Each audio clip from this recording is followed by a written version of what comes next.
કર્મ મોટું કે ભાગ્ય? એક વખત દેવર્ષિ નારદજી વૈકુંઠ ધામ ગયા. ત્યાં તેમણે ભગવાન વિષ્ણુને પ્રણામ કર્યા. નારદજી બોલ્યા, પ્રભુ, પૃથ્વી પર હવે તમારો પ્રભાવ ઓછો થતો જાય છે.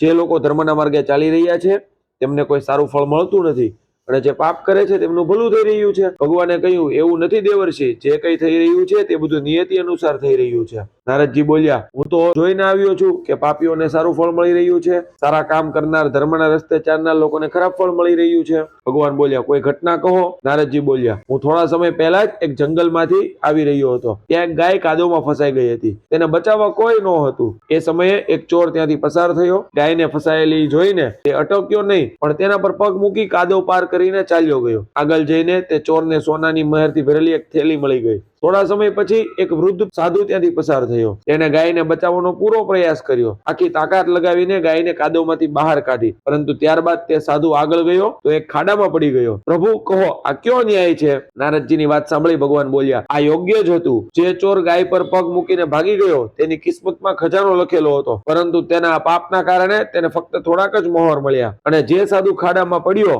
તેની કિસ્મતમાં મૃત્યુ લખેલું હતું, પરંતુ ગાયને બચાવવાના પુણ્યના કારણે તેનું મૃત્યુ એક નાની ઈજામાં બદલાઈ ગયું. માનવીના કર્મ પરથી જ તેનું ભાગ્ય નક્કી થાય છે. તેથી આ શીખ મળે છે આપણને કે સારા કર્મ કરવાથી ભાગ્ય બદલાય છે. તેથી કર્મ કરવાનું ક્યારેય છોડવું નહીં.